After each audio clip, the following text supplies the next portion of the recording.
અરે મમ્મી, કેટલો સમય લગાડીશ? ફટાફટ તૈયાર થઈ જા. બસ થોડી જ વારમાં ગાડી આવતી જશે. અને એક વખત ગાડી આવી ગઈ પછી જલ્દીમાં કોઈ સામાન રાખીશ તો કંઈક ને કંઈક ભૂલી જઈશ. સરખી રીતે બધું પેકિંગ પણ નહીં કરી શકે. એટલા માટે કહી રહ્યો છું કે જલ્દી ધ્યાનથી પોતાનો બધો જ સામાન રાખી લે. જે પણ જરૂરતનો સામાન હોય બધો રાખી લેજે. ક્યારે કઈ વસ્તુની જરૂરત પડી જાય એમ કહેતો દીકરો રાજેશ રૂમમાંથી બહાર નીકળ્યો તો એના મમ્મી જાનકીબેન બોલ્યા, હા બેટા, તું ચિંતા ના કર, મેં બધો જ સામાન રાખી લીધો છે. 2 જોડી કપડાં જ તો રાખવાના છે, બીજું મારે શું રાખવાનું હોય? બાકી બધો સામાન તો વહુએ રાખી દીધો છે ને. મારે તો બસ કપડાં જ રાખવાના હતા. એટલે રાજેશ ફરી અંદર આવતા બોલ્યો, શું મમ્મી, બસ 2 જોડી કપડાં જ? મેં તને કહ્યું તો હતું કે કપડાની સાથે થોડું ખાવા પીવાનો સામાન પણ રાખી લેજે. અને આ ફક્ત 2 જોડી કપડાં જ ન રાખજે. બની શકે કે ત્યાં વધારે દિવસ રોકાવાનો પ્લાન બની જાય, એટલા માટે થોડા વધારે કપડાં રાખી લેજે. મારું મન તો તારા બધા કપડાં લઈ લેજે. થોડાક એક્સ્ટ્રા હશે તો શું ફરક પડવાનો છે? પાછો તો અહીં જ આવવું છે. એટલું કહીને રાજેશ બોલ્યો, મમ્મી, હવે તું ફટાફટ તૈયાર થઈ જા. હું જઈને જોઉં છું કે મીના પણ તૈયાર થઈ ગઈ છે કે નહીં. એટલે જાનકીબેન બોલ્યા, હા જા, જઈને મીનાને જો ક્યાંક ગાડી આવી ગઈ તો તેનો સામાન રહી ન જાય. બધો સામાન પેક કરીને દરવાજા પાસે નીકળીને રાખી દઉં કે ક્યાં થેલા લઈને જવાના છે. આજે સવારથી જ જાનકીબેનના ઘરમાં ચહેલપહેલ હતી. અને એ પણ એટલા માટે કેમ કે તેઓ પરિવાર સહિત ફરવા માટે વૈષ્ણવ માતાજીના મંદિર જવાના હતા. અને તેઓ પોતે પણ ખૂબ જ વધારે ઉત્સાહિત હતા, કેમ કે પોતાના દીકરાના લગ્ન માટે માનતા માની હતી. વાત એમ હતી કે તેમનો દીકરો થોડાક શ્યામ રંગનો હતો, એટલા માટે જલ્દીથી તેના પર માટે સારી છોકરી મળી રહી નહોતી. અને ક્યાંક કંઈ વાત આગળ પણ અને તેમના દીકરાના લગ્ન પણ થઈ ગયા. પરંતુ તેઓ ત્યાર પછી તરત માતાજીના દર્શન કરવા માટે ન જઈ શક્યા. અને કારણ કે એ હતું કે લગ્ન પછી તેમના ઘરમાં એક નજીકના સંબંધીનું મૃત્યુ થઈ ગયું હતું, જેના કારણે તેઓ પોતાના દીકરા અને વહુની સાથે માતાજીના દર્શન કરવા માટે જઈ ન શક્યા. અને ત્યાર પછી તો બસ દિવસો ઉપર દિવસો વીતવા રહ્યા. દિવસો મહિનામાં અને મહિના વર્ષોમાં. હવે તો તેમના દીકરાના લગ્ન થઈ ઘણા વર્ષો થઈ ગયા હતા અને તેનો 5 વર્ષનો દીકરો પણ હતો. આખરે એ દિવસ આવી જ ગયો જ્યારે જાનકીબેનને પોતાની માનતા પૂરી કરવાની તક મળી. તો એટલા માટે આજે તેઓ ખૂબ જ વધારે ખુશ હતા. આખરે બધા તૈયાર થઈ ગયા અને સામાન લઈને ઘરની બહાર રાખી દીધું. અને થોડી જ વારમાં ત્યાં ગાડીએ પણ આવી. અને પછી માતાજીનું નામ લઈને બધા લોકો વૈષ્ણોદેવીના દર્શન કરવા માટે ઘરથી રવાના થઈ ગયા. આખા રસ્તે જાનકીબેન માતાજીનું નામ લેતા રહ્યા. આખરે આટલી લાંબી મુસાફરી કર્યા બાદ તેઓ સૌથી પહેલાં હરિદ્વાર પહોંચ્યા. અને ત્યાં ગંગા સ્નાન કરીને તેઓ આગળ વધ્યા. અને બીજા દિવસે સવાર સુધીમાં તેઓ વૈષ્ણવ માતાજીના દ્વાર પર પહોંચી ગયા હતા. હવે આગળની યાત્રા તેમને પગે ચાલીને કરવાની હતી. એટલે કે હવે તેમને પહાડોની ચઢાઈ ચઢીને માતાજીના દર્શન કરવા માટે જવાનું હતું. એટલે તેમણે ઊંચા પહાડોની ચઢાઈ શરૂ કરી દીધી. અને હવે દીકરો અને વહુ પોતાની માને પહેલાં નાના મોટા મંદિરોના દર્શન કરવા માટે લઈ ગયા. નાના મોટા મંદિરોમાં દર્શન કરવા માટે જાનકીબેને કહ્યું કે આ દર્શન તો આપણે પણ પછી પણ કરી લઈશું. સૌથી પહેલાં જે મેં આટલા વર્ષો પહેલાં માનતા માની હતી તે પૂરી થવાની ખુશીમાં માતાજીના દર્શન તો કરી લઈએ. એટલું કહીને જાનકીબેન આગળ ચાલવા લાગ્યા. અને દીકરો અને વહુ પોતાના 5 વર્ષના દીકરાની સાથે તેમની પાછળ ચાલવા થયા. અને આખરે પહાડોની ચઢાઈ ચડ્યા બાદ શિખર પર જઈને માતાજીના દરવાજા પાસે ઊભા રહી ગયા. અને ત્યાં પહોંચીને બધા લોકોએ સારી રીતે દર્શન કર્યા અને થોડી વાર માટે ત્યાં જ બેસી ગયા. બધા લોકોએ એકસાથે ખૂબ જ સારો સમય વિતાવ્યો. એકબીજા સાથે હસી મજાક કરતા રહ્યા. બસ પોતાના દીકરા, વહુ અને પૌત્રને આટલા ખુશ જોઈને બિચારા જાનકીબેન તો મનમાં ને મનમાં ફૂલિયા સમાઈ રહ્યા નહોતા. પોતાના બાળકોને ખુશ જોઈને મા બાપની ખુશી પણ બેગણી થઈ જાય છે. તો એ જ હાલત જાનકીબેનની હતી. તેઓ પોતાના બાળકોને ખુશ જોઈને ખુશ જ ખુશ હતા અને માતાજીને પ્રાર્થના કરવા લાગ્યા કે મારો પરિવાર આવી જ રીતે ખુશી સહી સલામત એકસાથે રહી અને ક્યારે પણ કોઈ મુશ્કેલી ન આવી.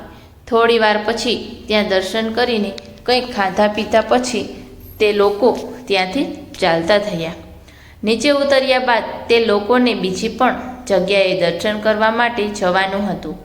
ઉપરથી નીચે આવ્યા બાદ જાનકીબેન થોડાક થાકી ગયા હતા, એટલે તેમણે બધાને કહ્યું કે થોડી વાર માટે ત્યાં જ બેસી જઈએ.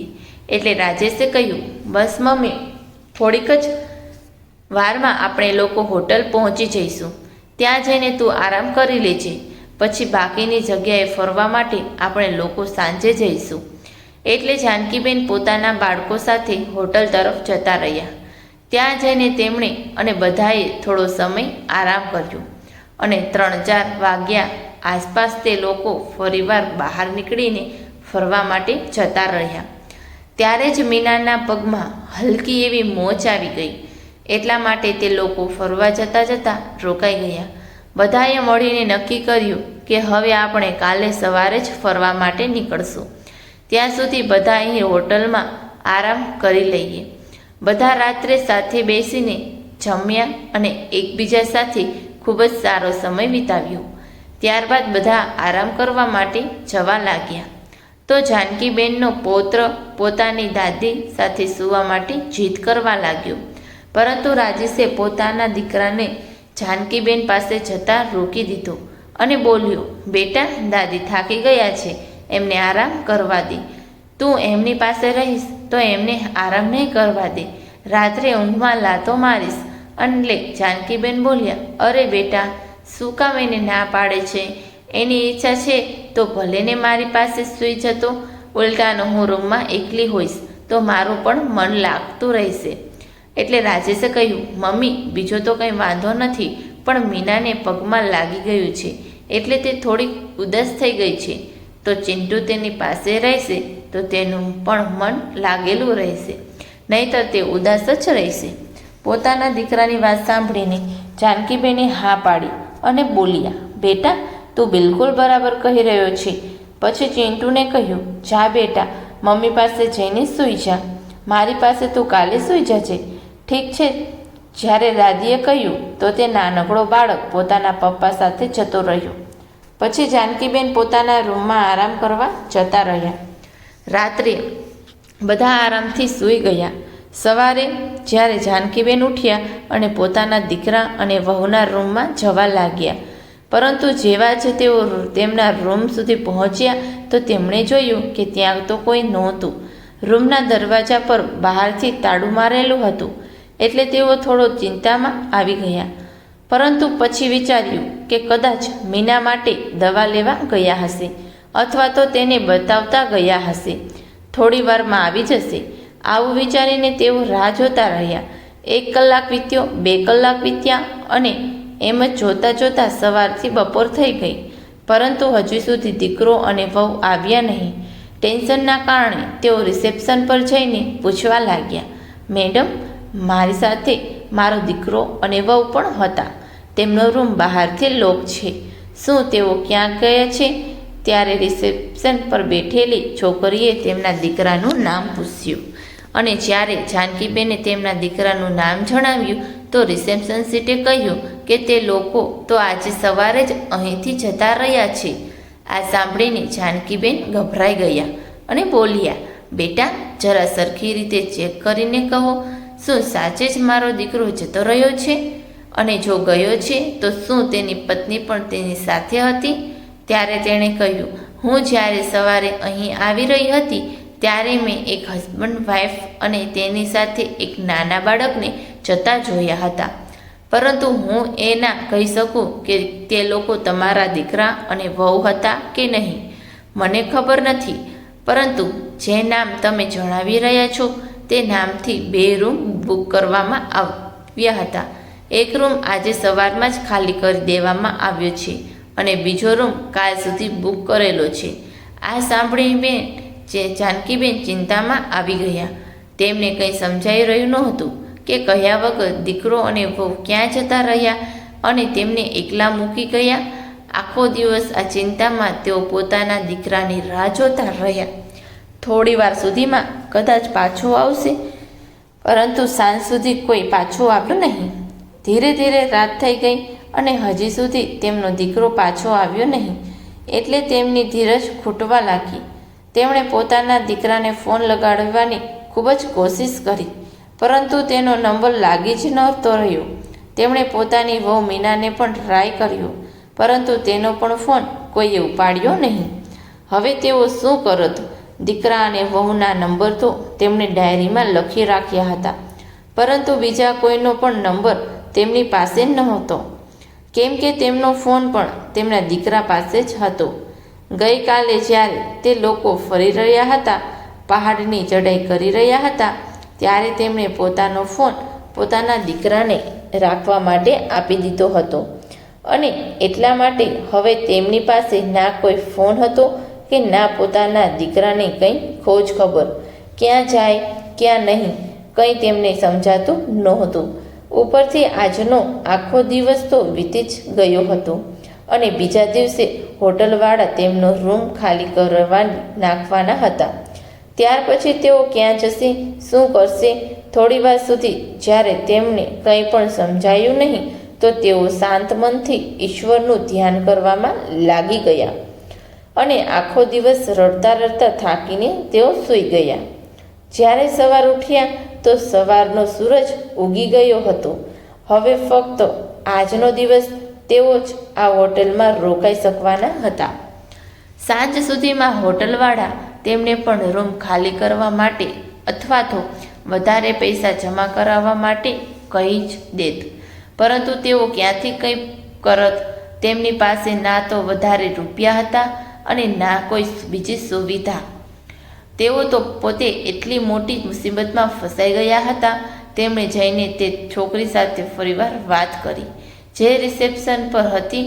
તેને પોતાની મુશ્કેલી જણાવી એટલે તે છોકરી સંકોચાઈને બોલી, આંટી, ખરાબ ન માનતા, પણ અહીં ઘણીવાર આવું જ થાય છે. ક્યારેક કોઈ પોતાના મા બાપને લઈને મંદિર પર મૂકી જાય છે, તો ક્યારેક કોઈ દગા સાથે ભીડમાં ભટકવાના બહાના કરીને પોતાની મા બાપનો હાથ અને સાથ ત્યાં જ મૂકી જાય છે. તમારા દીકરાએ પણ એવું જ કંઈક કર્યું હશે તમારાથી છુટકારો મેળવવા માટે. મને તો આજકાલના છોકરાઓનું કંઈ સમજાતું જ નથી. જ્યારે તેમના પોતાના બાળકો તેમની સાથે એવું કરશે ત્યારે તેમને ખબર પડશે.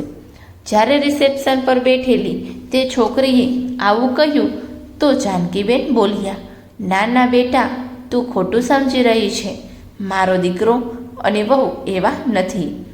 તે લોકો તો મને ખૂબ જ પ્રેમ કરે છે, મારું ખૂબ જ ધ્યાન રાખે છે. તે તો મને ક્યારેય પણ કોઈ કામ પણ નથી કરવા દેતા, પરંતુ અચાનકથી તેઓ ક્યાં જતા રહ્યા? મને તો એમની ચિંતા થઈ રહી છે. ક્યાંક તેમની સાથે કંઈ અનહોની ના થઈ ગયું હોય. બસ આ વિચારીને જ હૃદય બેસી રહ્યું છે. ત્યારે તે છોકરી તેમની તરફ જોતા બોલી, થઈ શકે આંટી, ઈશ્વરે કરે કે બધું ઠીક થઈ જાય અને તમારો દીકરો અને વહુ આજ સાંજ સુધીમાં તમને લેવા માટે પાછા આવી જાય. નહીંતર એટલું બોલીને તે છોકરી ચૂપ થઈ ગઈ. એટલે જાનકીબેન, કાં નહીં તો શું બેટા, હું જાણું છું કે મને આ હોટેલથી નીકાળી દેવામાં આવશે, પરંતુ મને પૂરો વિશ્વાસ છે કે મારો દીકરો મને સાંજ સુધીમાં અહીંથી લેવા માટે જરૂર આવશે. જો ન આવ્યો તો પણ મારે તેની પાસે પહોંચવા માટેનો કોઈને કોઈ રસ્તો શોધવો પડશે. નહીં તો શું ખબર આ સમયે મારા દીકરાને વહુને મારી જરૂરત હોય. મને તો સૌથી વધારે ચિંતા એ વાતની છે કે તે લોકો કોઈ મોટી મુસીબતમાં તો નહીં હોય ને.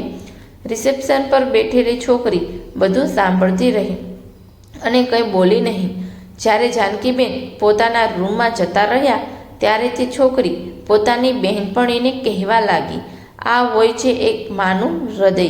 દીકરો અને વહુ અહીં મૂકીને જતા રહ્યા અને મને પૂરો વિશ્વાસ છે કે તેઓ બિલકુલ ઠીક હશે. તેમને કંઈ નહીં થયું હોય, ઉલટાનું પોતાની માને છોડીને જલસા કરી રહ્યા હશે. પરંતુ જો આ બિચારા માજીને અહીં પોતાના દીકરાની ચિંતામાં અડધા થઈ રહ્યા છે તે ક્યાંક તે કોઈ મુશ્કેલીમાં ના હોય. હકીકતમાં માનું હૃદય આવું જ હોય છે, પોતાના બાળકોને કેટલો પ્રેમ કરે છે. યાર, હે ભગવાન, સાંજ સુધીમાં કોઈને કોઈ રસ્તો નીકાળી દેજો, નહીંતર મારી સામે જ આ આંટીને હોટેલમાંથી કાઢી મૂકવામાં આવશે તો ખરેખર મને ખૂબ જ ખરાબ લાગશે યાર. પરંતુ હું કરી પણ શું શકું? હું પોતે પણ મારા મામા મામી પર નિર્ભર છું. જો મેં એમને આંટીની મદદ કરવા માટે કહ્યું પણ તો તેઓ મને જ ઘરમાંથી બહાર કરી દેશે. એવામાં ભલા હું આમની શું મદદ કરી શકવાની છું? તેની બેનપણીએ કહ્યું, એ પણ તું સાચું કહી રહી છે યાર. ચલ, કાંઈ વાંધો નહીં, કોઈક તો રસ્તો નીકળી જ જશે. અને જ્યારે આપણે આંટી વિશે વિચારી રહ્યા છીએ તો તેમનો દીકરો પણ તેમની વિશે વિચારી જ રહ્યો હશે ને. અને જો તેઓ ન વિચારી રહ્યા હોય તો પણ દરેક લાચાર અને બેબસ વિશે વિચારવા માટે ભગવાન તો છે જ. તું ટેન્શન ના લે, આ પ્રોબ્લેમનું કોઈને કોઈ સોલ્યુશન નીકળી જ જશે. અને બની શકે કે આંટીની મનની ઈચ્છા પૂરી થઈ જાય અને તેમનો દીકરો અને વહુ તેમને લેવા માટે આવી જાય. ત્યારે રિસેપ્શન પર બેઠેલી છોકરી શ્રેયા બોલી, ભગવાન કરે એવું જ થઈ જાય. આવી રીતે જ આખો દિવસ નીકળી ગયો. જાનકીબેન કાલથી આજ સુધી કંઈ ખાધું પણ નહોતું. એના કારણે તેઓ ખૂબ જ કમજોરી અનુભવી રહ્યા હતા. તેમણે ફરીવાર રિસેપ્શન પર જઈને શ્રેયા સાથે વાત કરી.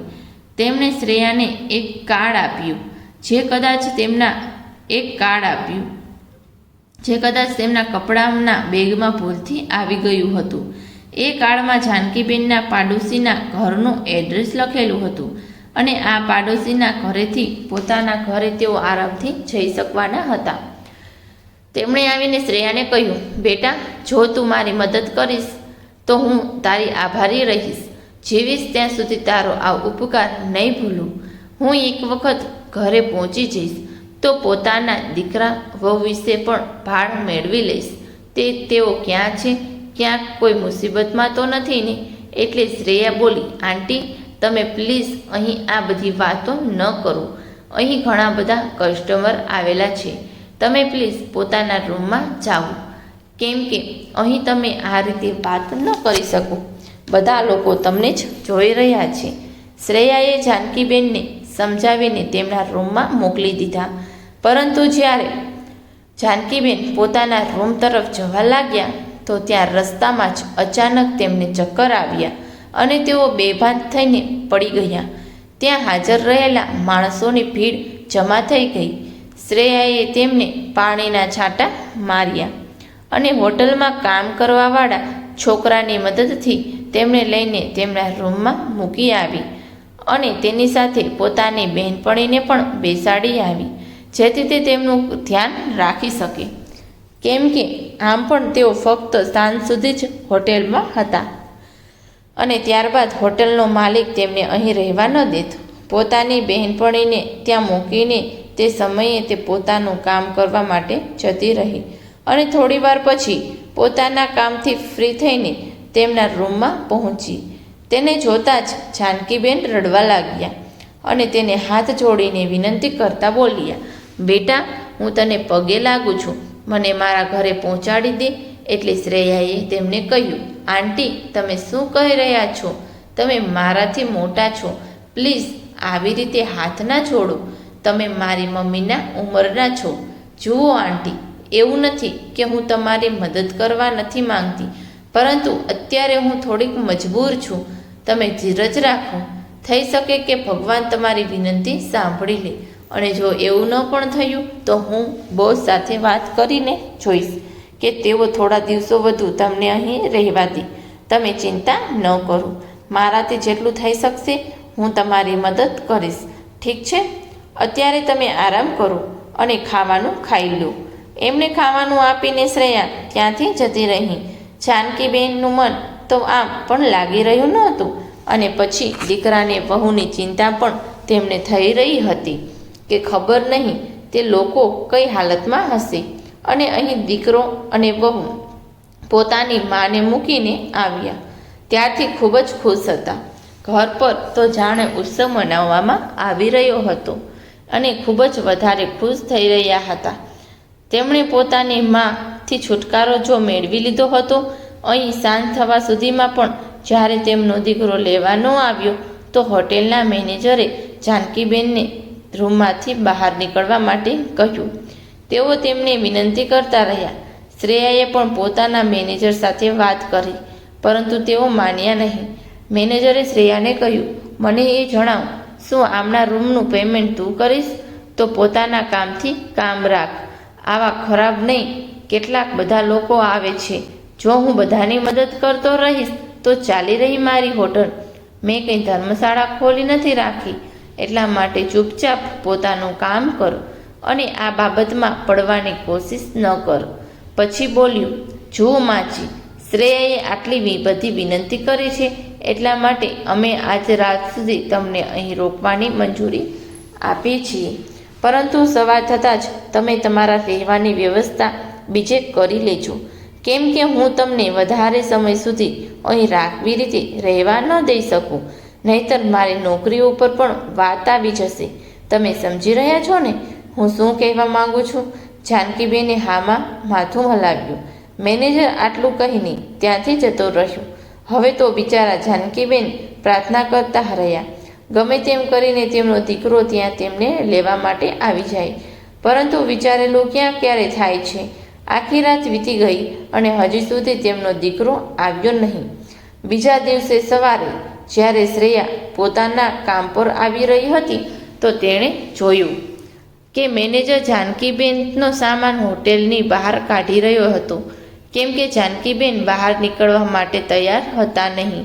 તેઓ વારંવાર વિનંતી કરી રહ્યા હતા કે બેટા, મને થોડો દિવસો વધારે અહીં રહેવા દો. હું બરાબર રસ્તા પર ક્યાં રહીશ? પરંતુ મેનેજર તેમની એક વાત સાંભળી નહીં અને તેમનો હાથ પકડીને તેમને બહાર કાઢી મૂક્યા. જ્યારે શ્રેયાએ આ બધું જોયું તો તેનાથી સહન ન થયું. વૃદ્ધ મહિલા સાથે આ રીતનો વ્યવહાર થતો જોઈને તે મેનેજર ઉપર ખીજાઈ ગઈ અને બોલી, આ કઈ રીત છે સર? માન્યું કે તેમની પાસે રૂપિયા નથી, પરંતુ તમને એટલી પણ ભાવ નથી કે કોઈ વૃદ્ધ વ્યક્તિ સાથે આવી રીતે વ્યવહાર ન કરવો જોઈએ? આ આંટી તમારી મમ્મીની ઉંમરના છે અને તમે એમની સાથે આવું વર્તન કરી રહ્યા છો. એટલે મેનેજર બોલ્યું, તું ભાનમાં તો છો ને?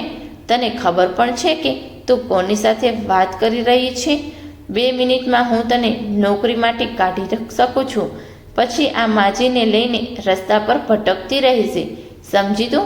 આ બધું સાંભળીને શ્રેયા બોલી, મારે ભટકવું હશે તો હું ભટકી લઈશ, પરંતુ તમારા કરતાં હું સારી છું સર. કમસે કમ મારી પાસે ભલે રૂપિયા નથી પણ સંસ્કાર જરૂર છે કે નાના મોટા સાથે કઈ રીતનું વર્તન કરવું જોઈએ. તમે તો રૂપિયાના ઘમંડમાં આવીને બધા જ સંસ્કારો ભૂલી ગયા છો. હોટલના આટલા બધા રૂમ આમ પણ ખાલી જ પડ્યા છે, તો તમે થોડા દિવસો માટે આંટીને તે રૂમમાં રહેવા દેશો તો કંઈ મોટી આફત આવી જવાની છે.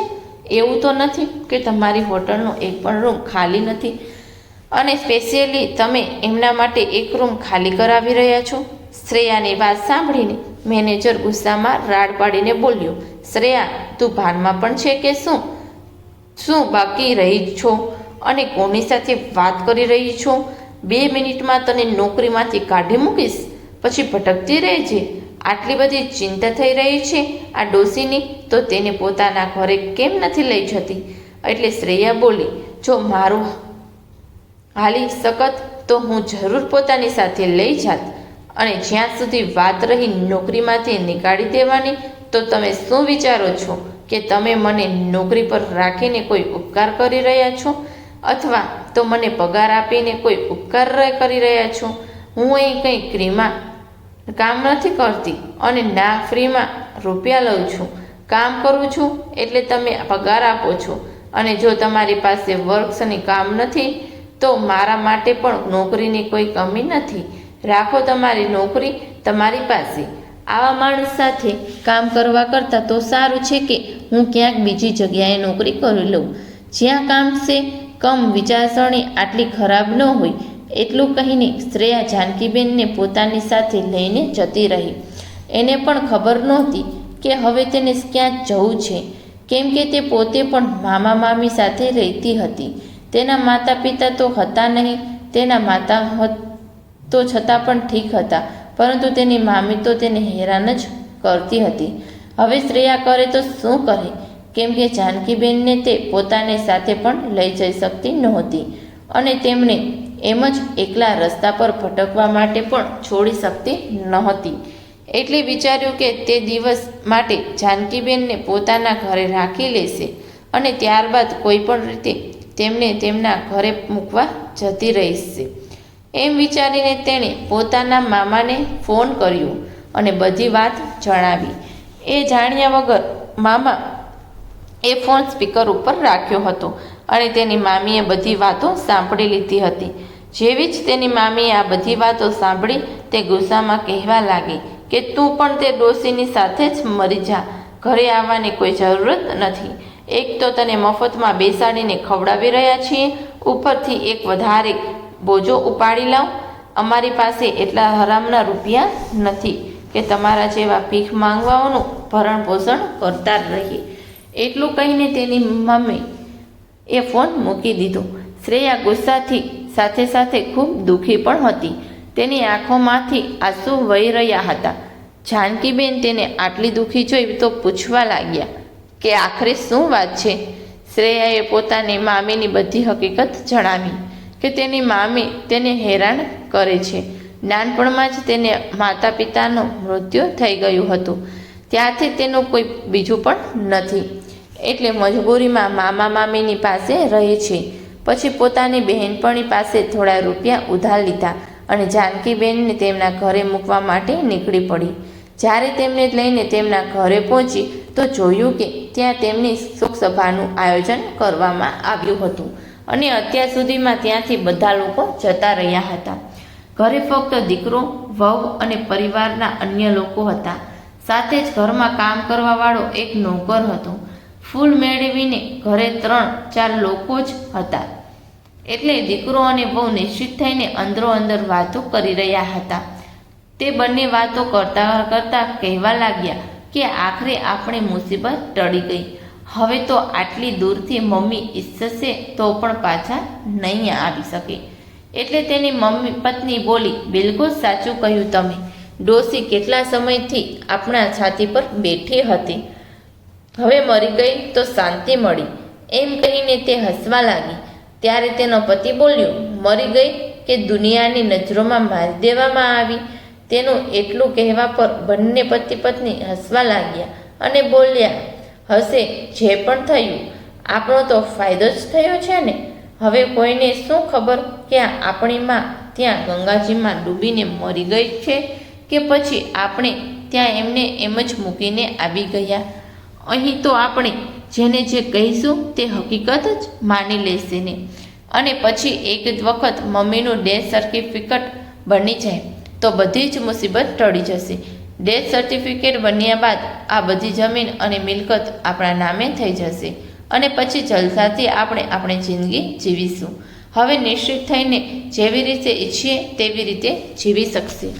આ બધી વાતો શ્રેયા અને જાનકીબેને સાંભળી લીધી. આ બધું સાંભળીને જાનકીબેન પૂરી રીતે ભાંગી પડ્યા હતા. આખરે કઈ રીતે તેમનો પોતાનો દીકરો મા વિશે આવું વિચારી શકે છે. હવે તે બિચારા ખૂબ જ દુઃખી હતા અને બસ રડતા રડતા જતા હતા. અહીં શ્રેયા છે તેમની મદદ કરવા માંગતી હતી અને એટલા માટે તેમને અહીં લઈને આવી હતી કે કદાચ તેઓ સાચવે પોતાના દીકરાને અને વહુથી અલગ થઈ ગયા હોય અને તે તેમને પોતાના દીકરાને વહુથી મળાવી શકે છે. પરંતુ થયું બિલકુલ એવું જ જેવું શ્રેયાએ વિચાર્યું હતું. બંને દીકરાએ વહુને જાણી જોઈને પોતાની માને મરવા માટે ત્યાં મૂકી દીધી હતી. હવે જ્યારે હકીકત સામે આવી ગઈ તો શ્રેયાએ તેમને સમજાવ્યા અને બોલી, ચિંતા ન કરો આંટી, પરંતુ હવે મને સમજાતું નથી કે હું તમને ક્યાં મૂકું? અહીં મારે પોતાને જ રહેવાનું કોઈ ઠેકાણું નથી. તો પછી હું તમને શું કહું? પછી બોલી, વાંધો નહીં, જે પણ થશે જોયું જશે. વધારે સારી જિંદગી ના પણ આપી શકું તો તમને 2 સમયનું જમવાનું તો હું દઈ જ શકીશ ને તમે ચિંતા ન કરો. ગમે તે રીતે આપણે આપણો ગુજારો કરી લઈશું. મારી મમ્મી નથી પણ તમે મારી મમ્મી સમાન જ છો. તમે ચાલો, હું મારા મામા મામી સાથે કોઈ પણ રીતે વાત કરી લઈશ અને તમે મારી સાથે જ રહેજો. જ્યારે શ્રેયાએ પોતાના મામા સાથે ફોન પર બીજી વખત વાત કરી તો તેના મામાએ તેને સાફ સાફ ના પાડી દીધી કે શ્રેયા, તારી મામીએ તેને ઘરમાં રાખવા માટે મનાઈ કરી છે. જો તારે એટલી જ ભલાઈ કરવી છે તો પોતે પણ ઘરે આવવાની કોઈ જરૂરત નથી. હવે શ્રેયા શું કરત? પરંતુ છતાં પણ તેણે જાનકીબેનનો સાથ મૂક્યો નહીં અને બોલી, આંટી તમે ચાલો, હજી મારી પાસે થોડાક રૂપિયા છે. થોડાક દિવસો જેમ પણ થઈ શકે તેમ એડજસ્ટ કરીશું અને પછી હું ક્યાંક ને ક્યાંક નોકરી શોધી લઈશ. એટલું કહીને તે જાનકીબેનને લઈને શહેરની એક સસ્તી એવી લોજમાં રોકાઈ ગઈ. આખો દિવસ જાનકીબેન પોતાના દીકરા વિશે વિચારીને રડતા રહ્યા. પરંતુ રાત થતાં થતાં તેમના દિમાગમાં આવ્યું કે જ્યારે તેમનો દીકરો અને વહુ આટલી નીચતા શકે છે તો શું કામે તે પણ તેમને પાઠ ના ભણાવી? પોતાના દીકરા અને વહુને પાઠ ભણાવવો જ પડશે, નહીતર આવા વાળા સમયમાં દરેક દીકરો અને દરેક વહુ પોતાના મા બાપની સાથે એવું જ કરશે. જાનકીબેને વિચારી લીધું કે એનાથી પહેલાં કે તેમનું ડેથ સર્ટિફિકેટ બને તેઓ પોતાની જમીન સંપત્તિ અને મિલકતનું કંઈક તો કરશે. બસ બીજા જ દિવસે જાનકીબેન શ્રેયાને લઈને વકીલને મળવા પહોંચી ગયા. વકીલ સાથે વાત કરી અને પોલીસને લઈને પોતાના ઘરે પહોંચી ગયા. પોતાની માને પોલીસની સામે પોતાની સામે ઊભેલા જોઈને દીકરો અને વહુ બંનેનો તો જાણે શ્વાસ રોકાઈ ગયો. તેમના મોઢામાંથી કોઈ અવાજ ન નીકળી શક્યો. પોલીસને બધી જ હકીકત જાનકીબેનને પહેલાંથી જ જણાવી દીધી હતી. એટલા માટે પોલીસ દીકરાને વહુને એરેસ્ટ કરીને લઈ ગયા. દીકરો અને વહુ બંને શું કરત? પોલીસ તેમને વધારે દિવસો તો અંદર નહોતા રાખી શકવાના.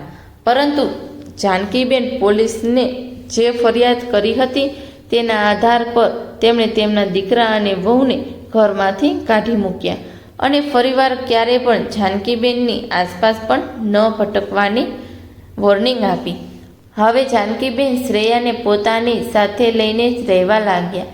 શ્રેયાએ પણ ત્યાં જ નાની મોટી નોકરી શોધી લીધી અને અહીં જાનકીબેન જેમનું પોતાનું ઘર હતું તેઓ શ્રેયાની સાથે ખુશી ખુશી રહેવા લાગ્યા. એક અનાથ છોકરીને માનો પ્રેમ મળી ગયો અને એક માને તેમનું ધ્યાન રાખવાવાળી દીકરી મળી ગઈ. જે કામ તેમના સગા દીકરા અને વહુ ના કરી શક્યા તે કામ શ્રેયાએ કર્યું. તેમનું ધ્યાન રાખ્યું અને મુસીબત એવામાં તેઓ તે છોકરીનો સાથ ભલા કઈ રીતે છોડી શકવાના હતા. એટલા માટે તેમણે પોતાની સગી દીકરીની જેમ જ તેને અપનાવી લીધી અને બંને ખુશી ખુશી રહેવા લાગ્યા. થોડા સમય બાદ એક અનાથ છોકરો શોધીને જે વ્યવહારથી ખૂબ જ સારો પણ હતો તેમણે શ્રેયાના લગ્ન કરાવી નાખ્યા અને બધા લોકો સાથે સાથે પરિવારની જેમ જ રહેવા લાગ્યા. જે પ્રેમ દીકરો અને વહુ ન આપી શક્યા તે પ્રેમ અજાણી દીકરી અને જમાઈ પાસેથી તેમને મળી રહ્યો હતો અને હવે તેમની બીજી કોઈ વસ્તુની કોઈ ચિંતા હતી નહીં. પૂરી રીતે નિશ્ચિત થઈને પોતાનું જીવન જીવી રહ્યા હતા. મિત્રો, આજની વાર્તા કેવી લાગી અને તમે કયા શહેરમાંથી સાંભળી રહ્યા છો તે કોમેન્ટ કરીને જરૂરથી જણાવજો.